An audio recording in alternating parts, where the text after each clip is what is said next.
오늘은 두 지파의 헛된 요구라는 제목으로 하나님 말씀 증거할 때 이 아침에도 많은 은혜 받으시길 바랍니다. 아멘.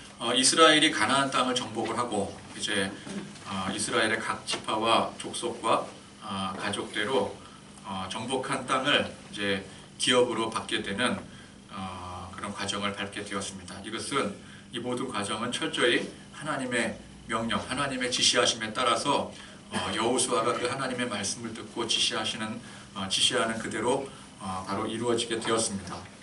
하나님께서는 정복한 땅을 이스라엘 모든 백성들이 동등한 권리로 나눌 수 있도록 하셨습니다.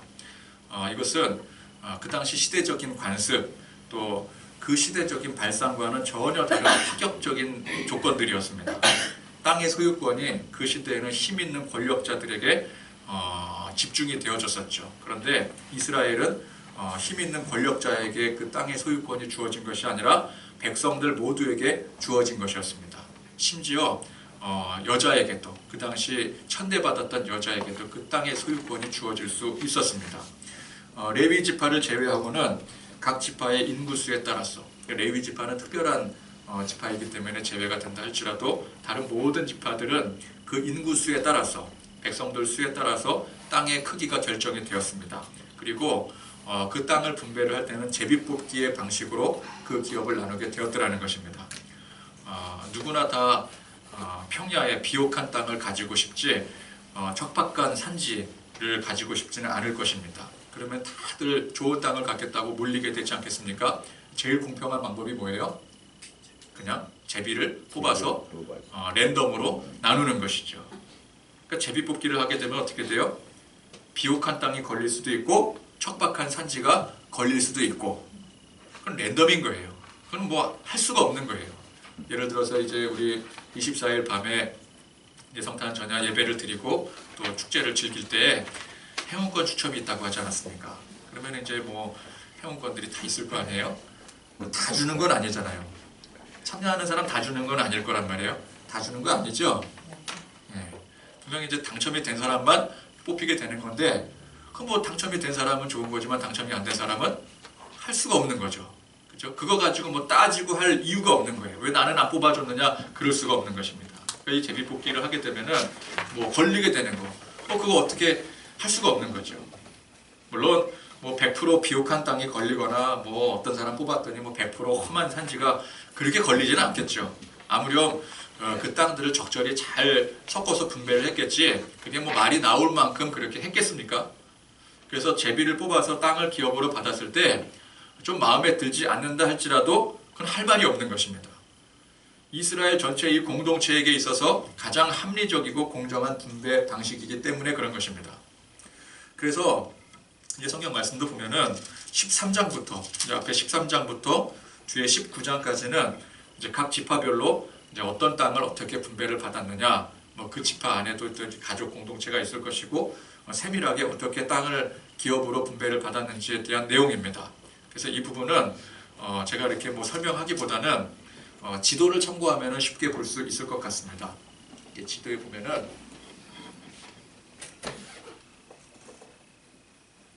아주 유치찬란하게 색깔별로 이렇게 되어 있죠. 저렇게 각 지파들이 저렇게 땅을 이제 분배를 받았겠구나.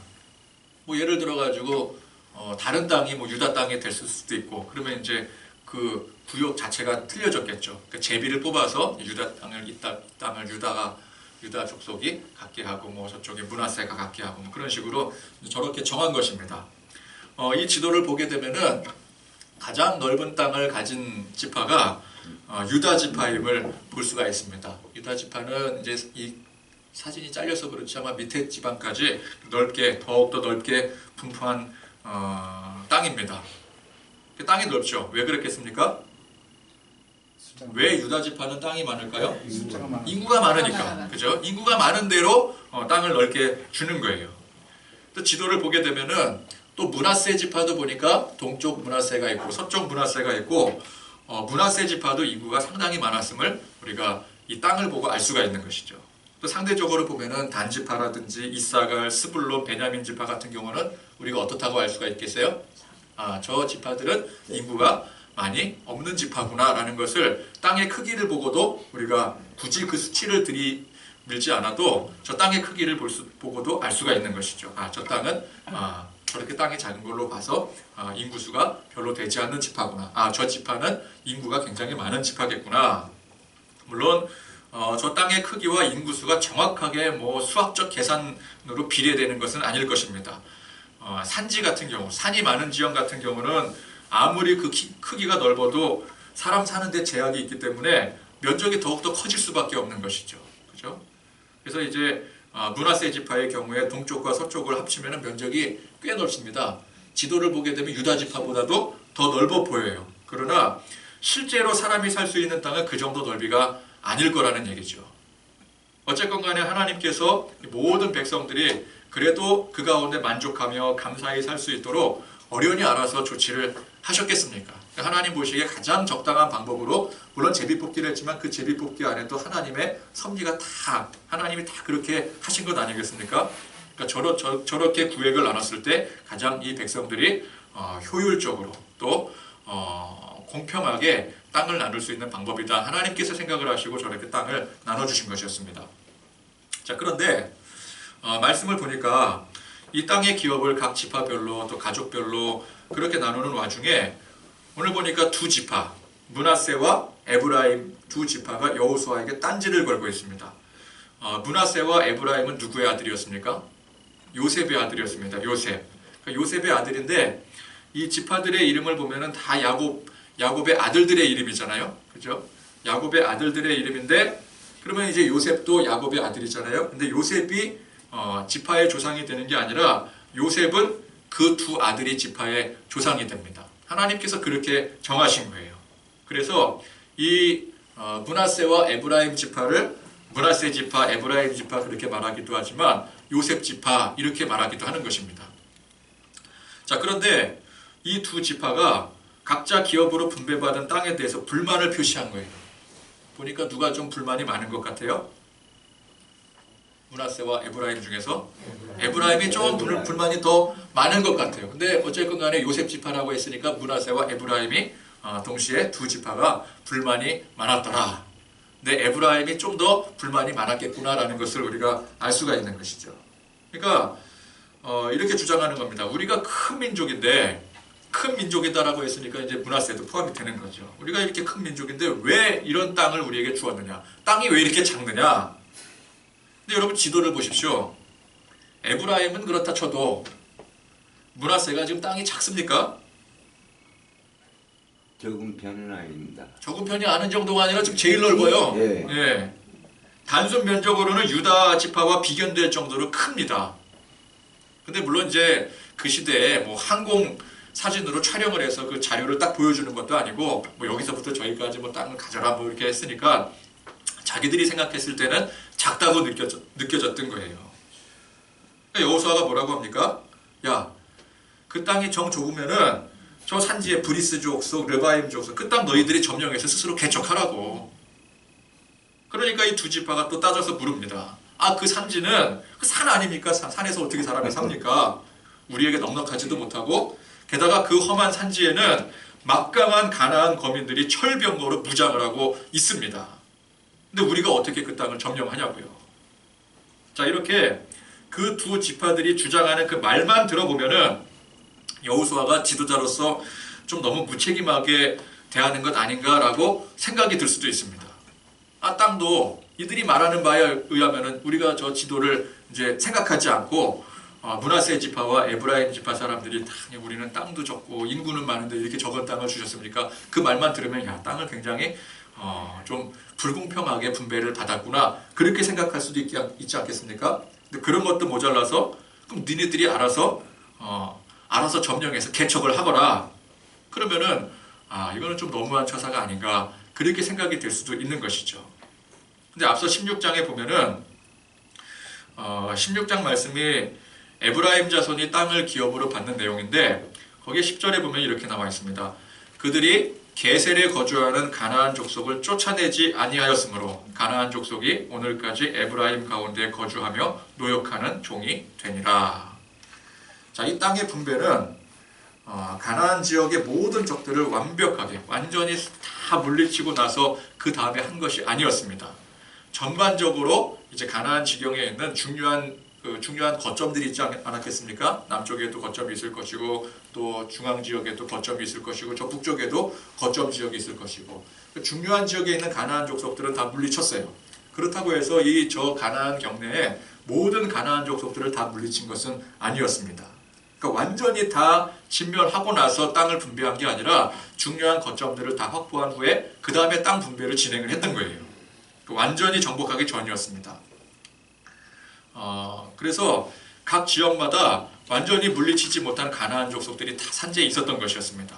그 예로 우리 지난 시간에 갈렙이 요구했던 헤브론이 유다 땅 안에 있는데 헤브론이 그랬었고요. 또 이스라엘의 수도가 되는 예루살렘도 그 당시에는 아직 완전히 정복되기 이전이었습니다.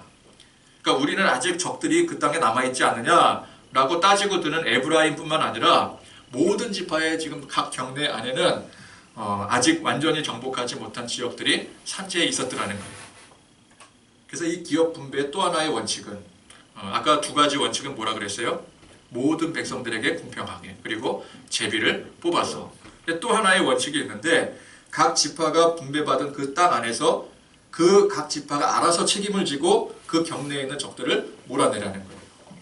그거는 그 땅을 분배받은 지파의 책임이라는 거예요.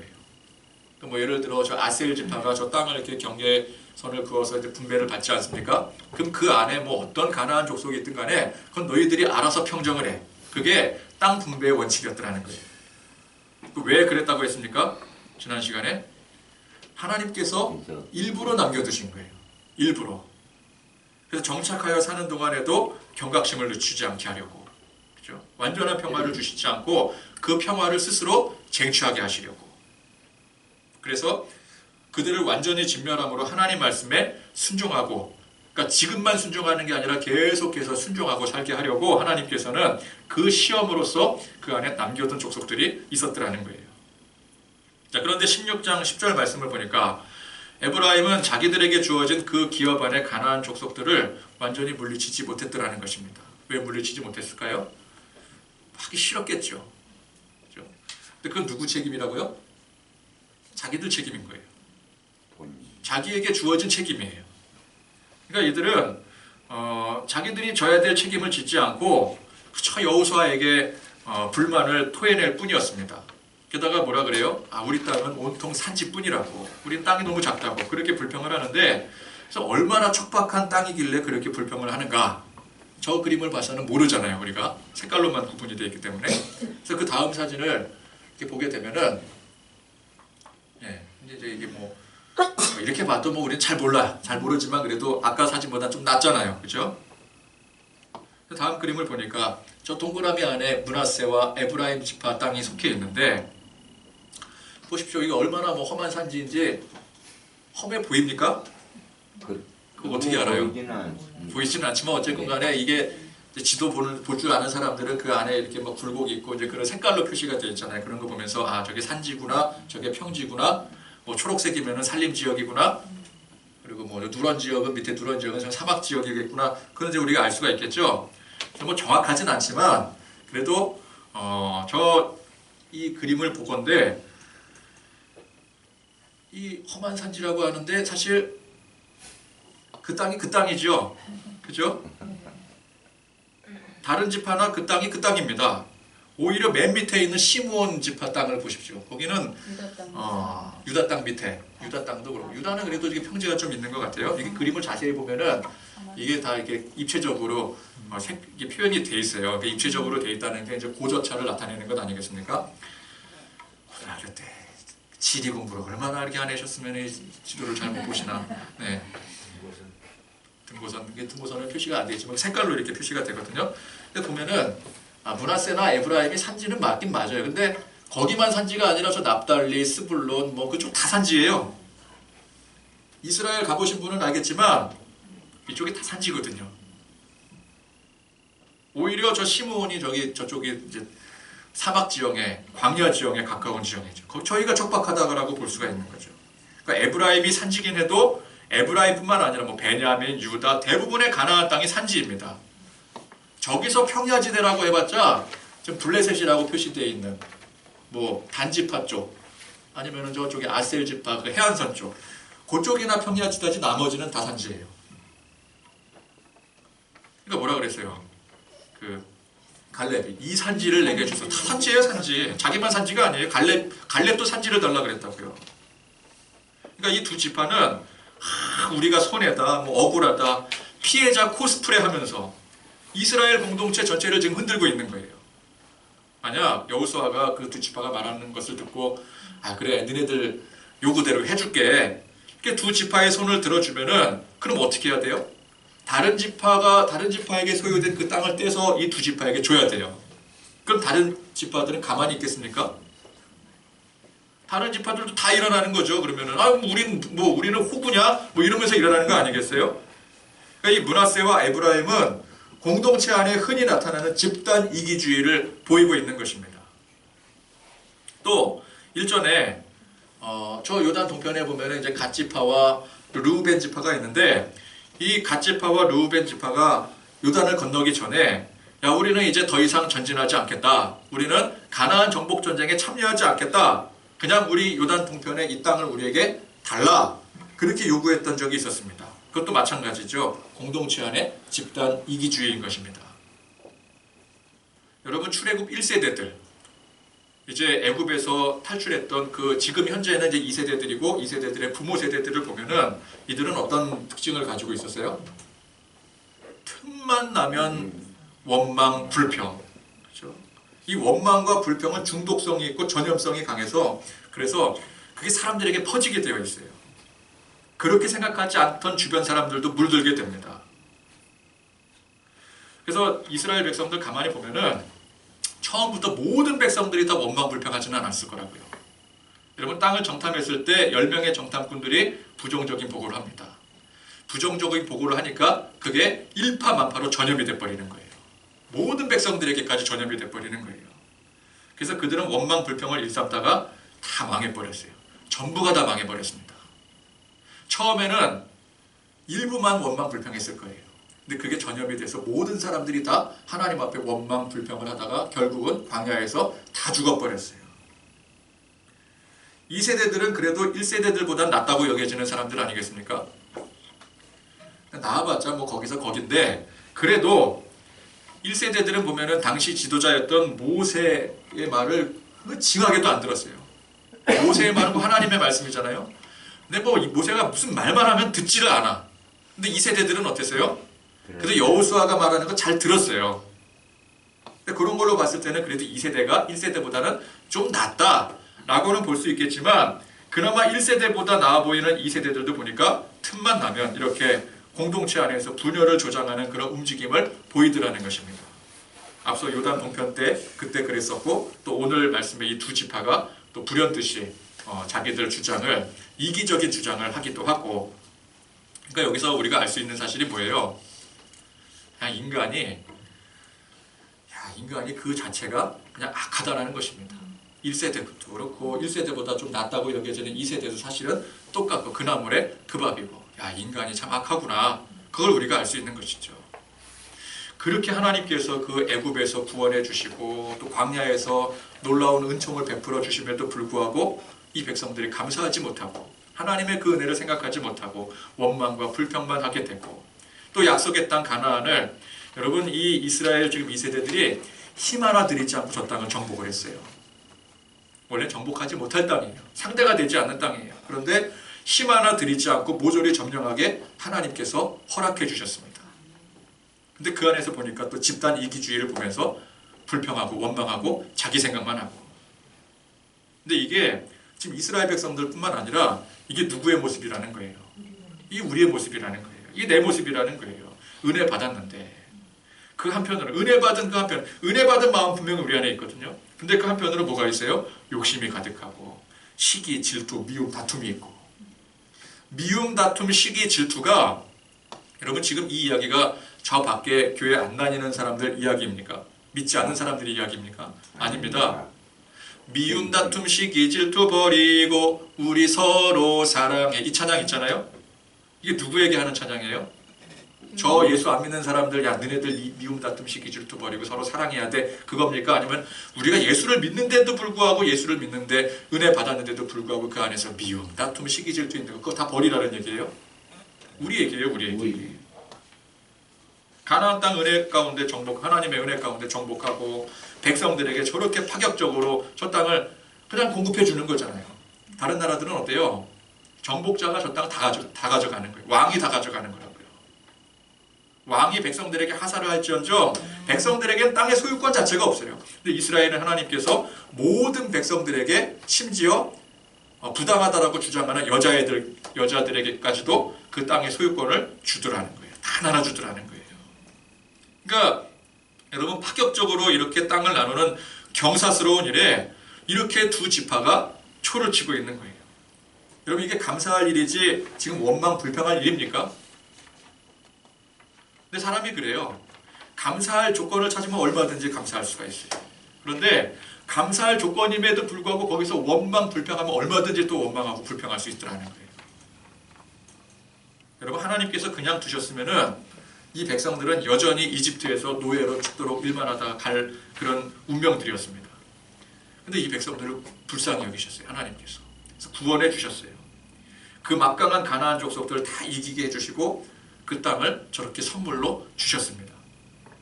그것도 다른 나라나 다른 민족들은 꿈도 못 꿀 각자 백성들의 소유로 주시는데 여기서 불평 불만이 나올 타이밍인가요? 그게 아닙니다. 감사가 나와야 되는 거, 감사가 나와야 되는 거.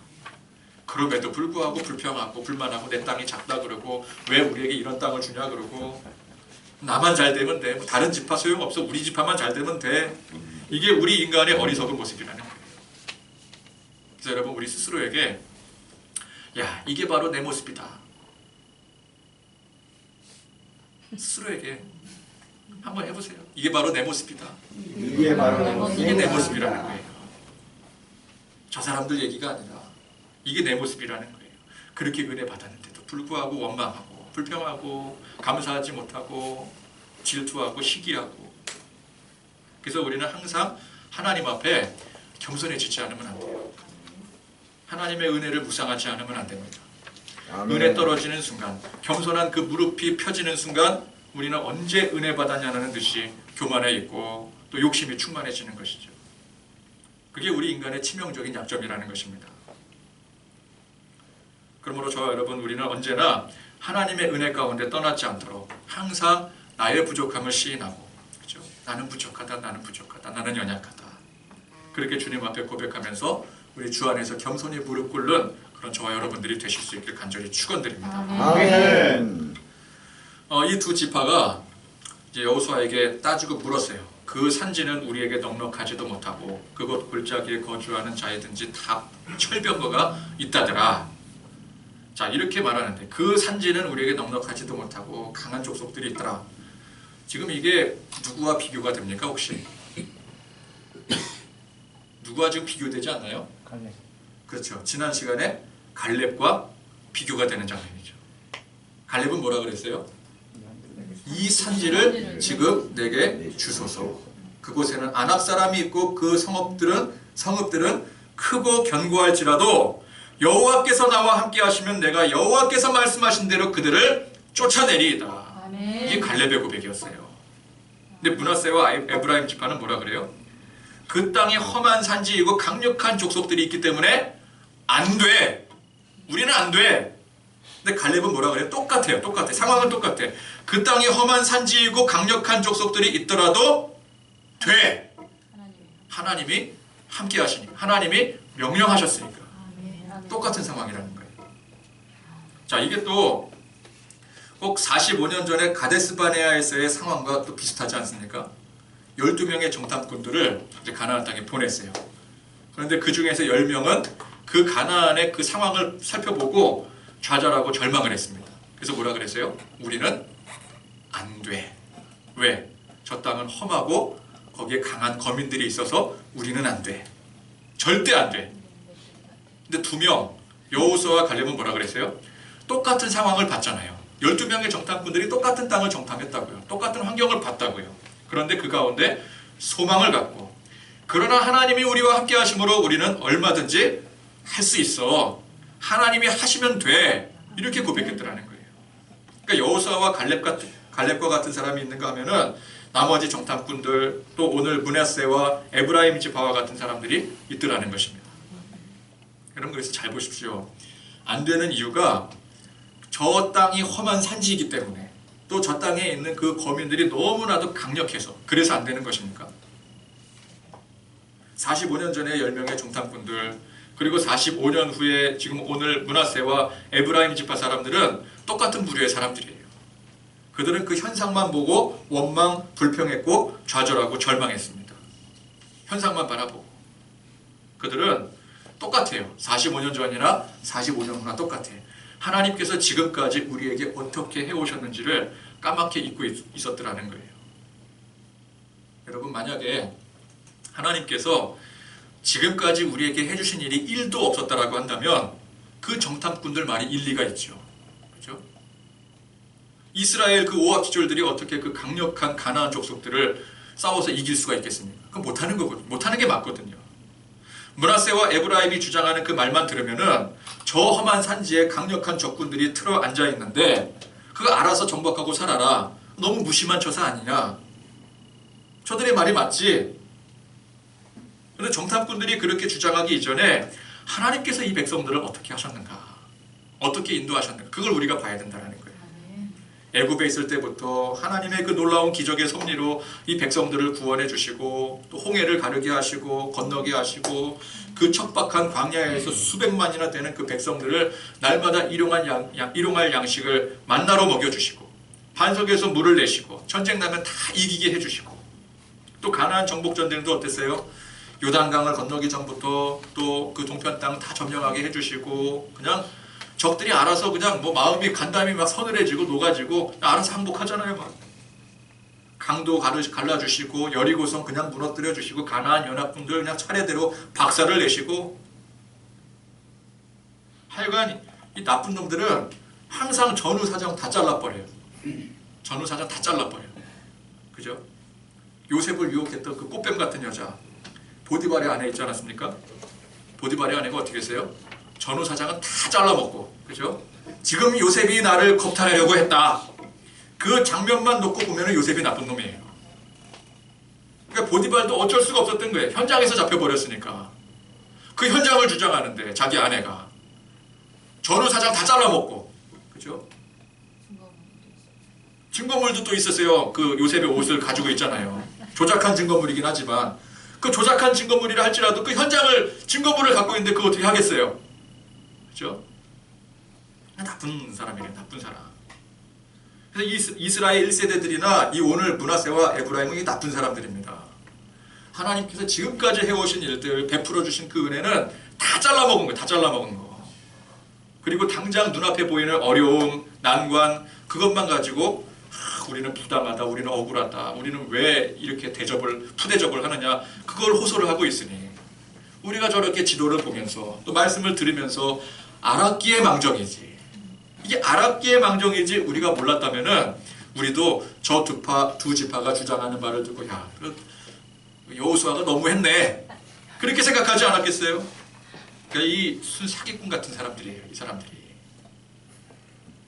여러분 딱 그들이 주장하는 환경만 놓고 보면 어려운 상황입니다. 그 환경만 놓고 보면 불평이 수긍이 되어지는 거예요. 근데 하나님께서 지금까지 그보다 더한 상황에서도 그들과 함께 하셨더라는 것입니다. 이게 팩트예요. 아무렴 광야만 하겠습니까? 저 산지가. 그래도 산지가 나아요? 아니면 광야가 나아요? 그래도 저게 낫죠. 저 가나안 땅인데 적과 꿀이 흐르는 가나안 땅인데 그죠? 그리고 지금 이 상황이 지금 저 두 지파만 직면한 상황이 아니더라는 거예요. 모든 지파가 공통적으로 직면한 상황인 것입니다. 그러니까 우리도 딱 주어진 환경만 놓고 보면 절망적일 때가 참 많아요. 사실 절망적인 상황에서 얼마나 힘듭니까? 얼마나 괴롭습니까? 그죠? 그래서 누군가에게 또 신세한탄하고 또 절망을 호소하기도 하고 그래서 그 말만 들으면은 여러분 우리가 마음이 아픕니다. 참 마음이 아파요. 그런데 분명한 것은 그것만 있는 게 아니더라는 거예요. 전후 사정이 다 있어요. 우리에게는 그 전후 사정이 뭐예요? 하나님이 지금까지 함께 해오셨다. 이게 중요한 거예요. 그러니까 이걸 잘라버리면 안 되는 거예요. 전후 사정 다 살펴보니까 어떻습니까? 지금까지 하나님께서 우리 인생 가운데 인도해 오셨고, 그럼 여기 계신 여러분들 누구도 발뺌하실 수가 없어요. 왜? 하나님이 살아계시기 때문에, 하나님이 역사하시기 때문에.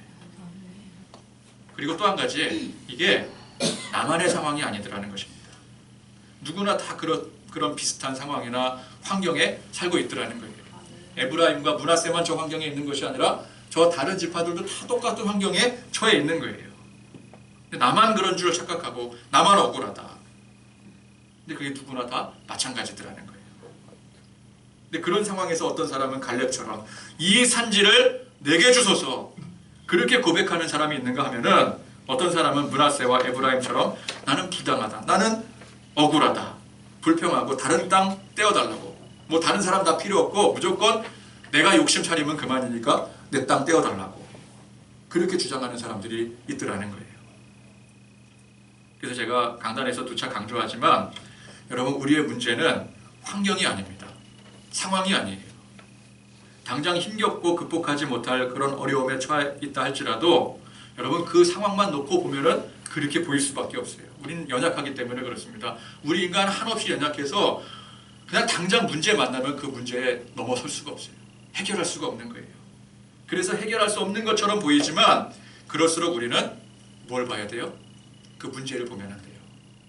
전체를 볼 줄 알아야 돼요. 그 앞뒤 전후 사정을 다 살필 줄 알아야 되는 거예요. 이런 문제 바로 가까이서 보면은 문제밖에 더 보이겠습니다. 제가 이 볼펜을 들고 있거든요. 이 볼펜이 있는데, 이 볼펜을 뚫어져라 쳐다보면은 뭐만 보여요?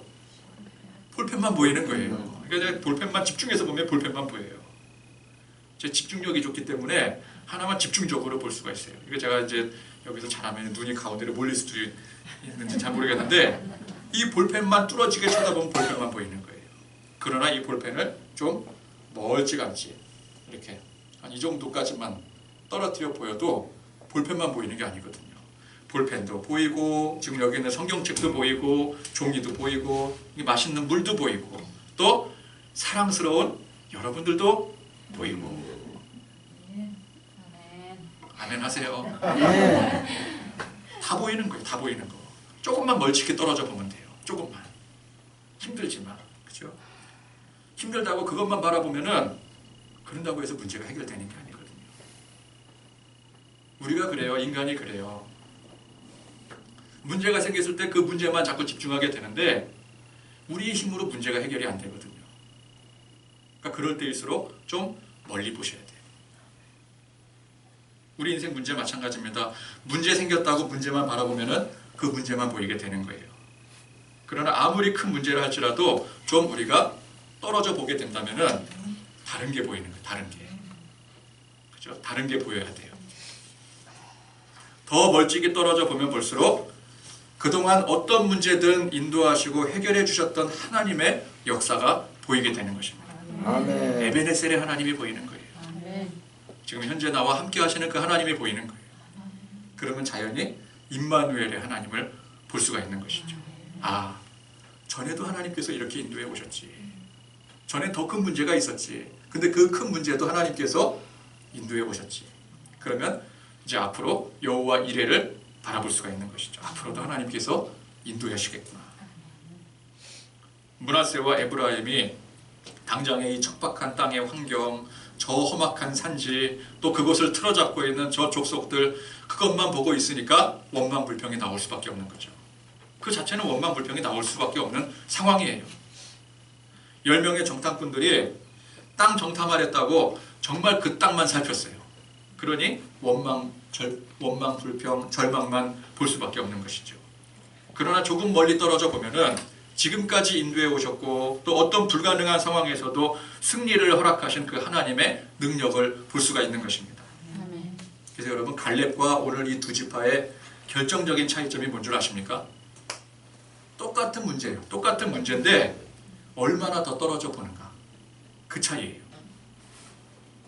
여러분, 갈렙이 처해져 있던 환경이나 이 두 지파가 처해 있던 환경이나 똑같은 환경입니다. 그런데 두 지파는 자기들만 그 환경에 처해 있다고 착각을 했어요. 갈렙은 어떻게 생각했어요? 이거는 우리의 공통적인 문제다. 그러므로 내가 나서서 해결하자. 그죠? 둘 다 똑같은 문제였는데 하나는 멀찍이 떨어져 그 문제만 본 것이 아니라 그 문제의 뒤편에 해답, 하나님의 역사를 본 것이고, 하나는 문제랍시고 그 문제만 그냥 드립다 쳐다본 거예요. 저는 이 가나안 정복의 역사를 보면서 왜 하나님은 하필 많고 많은 땅들 중에서, 하나님이 창조하신 이 지구상의 수많은 땅들 중에서 저 가나안 땅을 주셨을까? 왜 저 땅을 주셨을까? 저 땅을 뭐라고 소개를 하죠? 젖과 꿀이 흐르는 가나안 땅이다. 뭐 그렇게 표현하지 않습니까? 그럼 저 땅이 과연 젖과 꿀이 흐르는 약속의 땅이라고 할 만큼 좋은 땅인가? 저것밖에 없다고 하면 저게 좋은 땅이라고 할 수 있겠지만, 사막이랑 비교하자면 저게 좋은 땅이라고 할 수 있겠지만, 여러분, 지구상에 얼마나 좋은 땅 많습니까? 우리나라에도 보면요, 좋은 땅 많아요. 그죠? 하나님이 친히 주시겠다고 약속하시면서 하나님 스스로 그 땅이 얼마나 좋은 땅이냐, 젖과 꿀이 흐르는 땅이다 라고 표현하실 정도면은 뭐 적어도 뭐 지중해 쪽에 뭐 풍성한 그런 자연 그런 어떤 혜택을 누릴 수 있는 그런 땅이라든지, 뭐 지구상의 파라다이스라고 할 만한 땅들이 좀 많습니까? 그런 땅들 중에서 이 땅이 내가 너희에게 허락하는 젖과 꿀이 흐르는 천국과 같은 땅이다. 그러면은 하나님도 체면이 서시는 거죠. 그런데 저 가나안 땅, 지금의 팔레스타인 지역, 여러분 가보시진 않았어도 여러 자료들을 통해서 많이 보시지 않았겠습니까? 멀지만 풀풀 날리는 지형이에요. 근데 그런 지역을 정말 젖과 꿀이 흐른다라는 말이 이게 민망할 정도로 이게 참 척박한 땅 아니겠습니까? 하나님의 체면이 완전히 구기는 땅이에요. 전능하신 하나님께서 젖과 꿀이 흐르는 땅이란다. 우리들 막상 기대하고, 막 잘 모르는 사람은 기대하고 그 성지순례 가잖아요. 성지순례 가면 저 땅이 도대체 얼마나 그 괜찮은 땅이길래, 가보니까 뭐 그냥 막 다 막 사막 지형에 뭐 풀도 한 폭이 안 자라고 그런 땅이거든요. 사람들이 실망해요. 가서 저게 어떻게 젖과 꿀이 흐르는 땅이야? 어디에 젖이 흐르고 어디에 꿀이 흐르고, 그 시대에는 흘렀나? 그 시대에도 똑같았어요. 근데 왜 저런 척박한 문제투성의 땅을 주셨는가? 그 가운데 역사하시는 하나님을 제대로 보라는 뜻에서 하나님께서 주신 거예요. 우리가 하나님의 놀라우신 역사를 제대로 보려면은 상황이 좋을 때 하나님의 역사를 제대로 볼 수 있겠습니까? 아니면 상황이 나쁠 때 하나님의 제대로 된 역사를 볼 수 있겠습니까? 그럴 때는 나쁠수록 좋은 거예요. 나쁠수록 하나님의 역사를 더 크게 볼 수가 있는 거예요. 파라다이스와 같은 좋은 땅에서 살았더라. 이것과 광야나 가나안과 같은 저런 척박한 땅에서 하나님께서 기적적으로 역사하셔서 백성들에게 은혜를 베풀어 주셨더라. 어느 게 또 하나님의 놀라우심을 크게 볼 수 있겠습니까? 저는 그런 의미에서 하나님께서 일부러 저런 척박한 땅을 주셨다라고 생각을 해요. 또 중요한 것은 뭐예요? 그저 우리가 파라다이스 같은 그런 정말 지상 낙원에서 누리는 그 삶이 중요한 게 아니라 삶 속에서 하나님을 찬양하고 경배하는 훈련이 중요한 것이죠. 그러니까 훈련의 의미에서 저 험한 땅을 주신 거예요. 스스로 개척하라고. 아까 말씀드리지 않았겠습니까? 개척의 의미. 그렇죠? 하나님께서 남겨두신 그 시험을 통해서 세상의 그 혼란과 위협 속에서도, 죄의 수렁 속에서도 하나님 말씀을 꿋꿋이 지키고 살아가는 그 자생력을 키우게 하시려고 하나님 우리를 훈련시키시기 위해서 일부러 고난을 허락하신다는 거예요. 그렇기 때문에 우리 인생의 고난도 마찬가지입니다. 왜 하나님 믿는 우리 하나님의 자녀된 백성들을 하나님은 왜 고난으로 이끌어 가시는가?